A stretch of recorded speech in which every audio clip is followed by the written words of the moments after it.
Good afternoon, everyone. Thank you for attending this webinar, and particularly over the lunchtime period as well.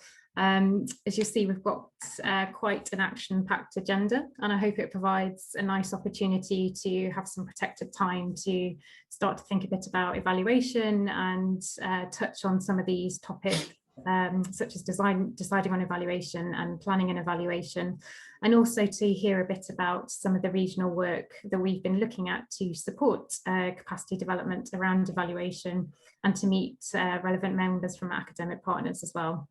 For those of you who haven't met me before, I'm Helen Green. I'm a consultant in public health, and I'm funded by Health for Education England to work across a number of regional organisations to develop population health management capacity. And I also currently lead on the evaluation working group within the East of England Population Health Research Hub. And I'm joined by a number of speakers who I'll introduce as we go through, who are members of the evaluation working group, and also acknowledge Caitlin Grant as well, who's the programme manager for the Population Health Research Hub, and who's been involved in setting up the event today. So thanks, Caitlin, for helping to pull together what looks like a great agenda.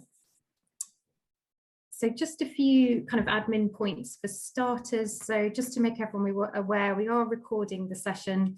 Following on from this session, we'll be looking to share presentations and the associated audio with the presentations. So we won't be sharing the audio of the Q&A sessions. It's just to have that accompanying audio to accompany the presentations and include on the website. There is a Q&A option within this webinar today, and we'd encourage you to post any questions within that.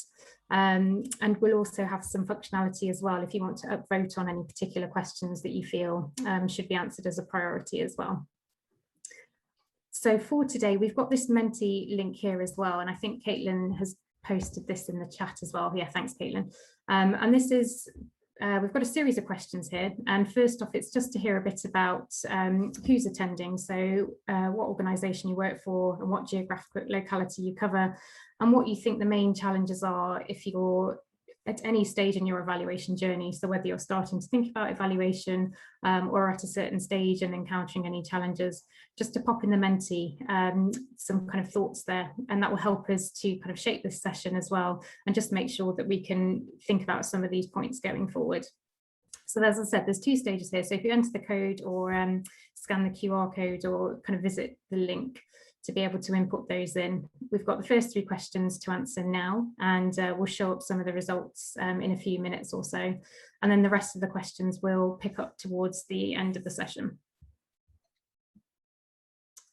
So I wanted to start off by just setting the scene a bit as to kind of how this work's come about, and for those of you who are not familiar with the Population Health Research Hub as well, to hear a bit about it.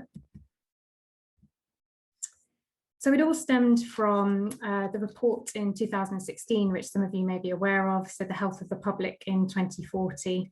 And this was commissioned to understand how the UK's research environment needs should best adapt to meet the health challenges the population will face by 2040. And one of the key recommendations that came out of this was that regional hubs of engagement will catalyse more structured, long-term and effective connection between practitioners and researchers, and ensure that health and social care is based on best available evidence. So following on from that, within the East of England, there's been a lot of work to look to explore this and how such a structure can be set up and kind of best meet the needs of what's required within the region. So for those of you who have been around for a few years, you may well remember that there was a regional workshop attended back in 2017 to try and scope this out a bit. This was accompanied by a survey to kind of fully map out what both academic and practitioner needs were. And generally, you'll see some of the figures here. 78% of those with service background and 75% of academics felt that they would benefit from a research evaluation hub within the region.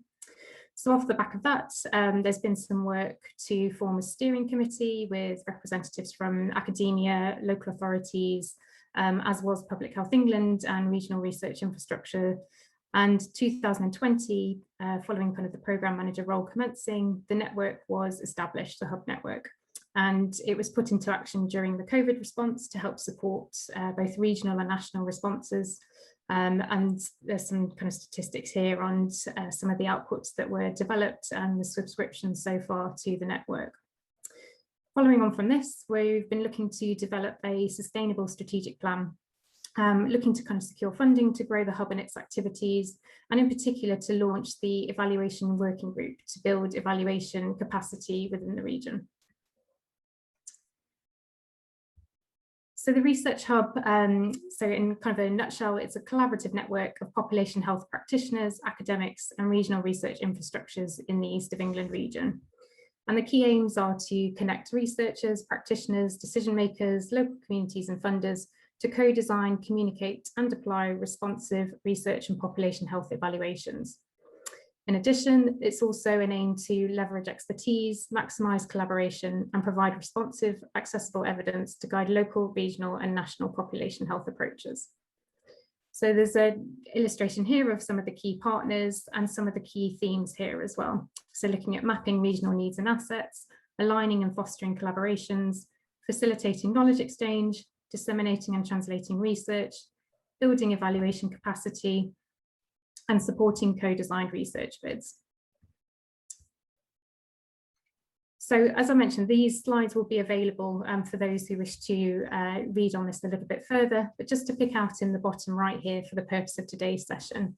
So one of the key aims is to, utilise expertise in the region to deliver training and workshops to build evaluation skills across the region and demonstrate the impact of local public health approaches. So once building evaluation capacity had been identified as kind of a key aim for the hub, an evaluation working group has been formed. So this is leading into the vision by 2025 of the hub in our evaluation that there's excellence in evaluation within the East of England. So this is utilising expertise to build skills within the region, demonstrate the impact of local public health approaches through research collaborations, and enable findings to inform future interventions.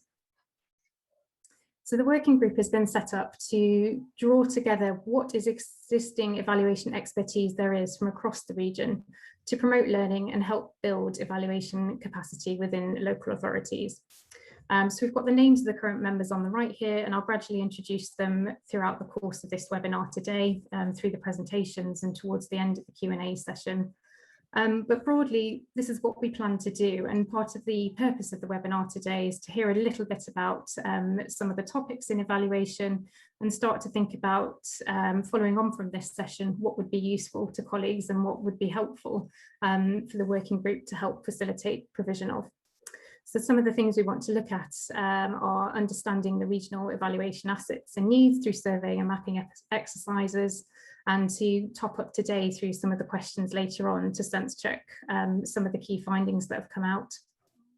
This is the first webinar of this working group, but we plan to deliver seminars, workshops and drop-in clinics as well to stimulate culture change and upskill practitioners, and I'll come on to that a little bit later.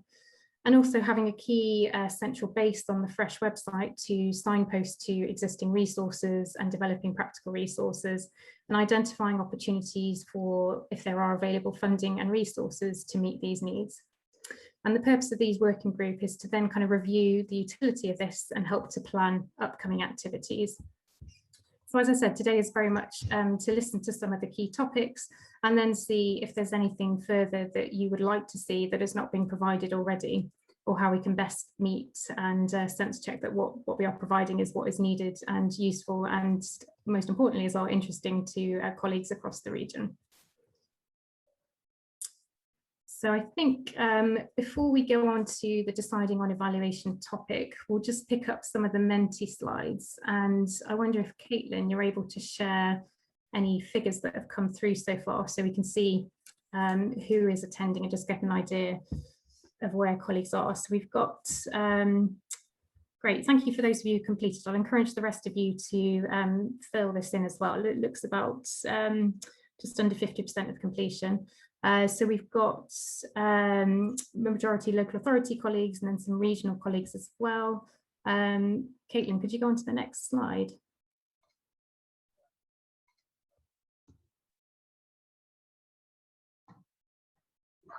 Okay, great. So we've got a mix of geographical localities. As well, after this session, once we kind of put up the presentations, we'll also share some of the resources to summarise this and some of the key topics that are coming up too. And then finally, the next one, Caitlin. Thank you. So looking at some of the main challenges that are coming up. So insufficient time is coming up. Secondly, lack of data or challenges with access to data, lack of in-house expertise as well, similar to insufficient or uncertain funding and organisational support as well. So that's interesting that particularly insufficient time is coming up as well, and the challenges around data and access to data as well. It resonates with some of the comments that have come in beforehand. Great, thanks very much, Caitlin. So thanks to colleagues as well. If you can continue inputting into that, that's really helpful for us to see where some of the key challenges are coming up.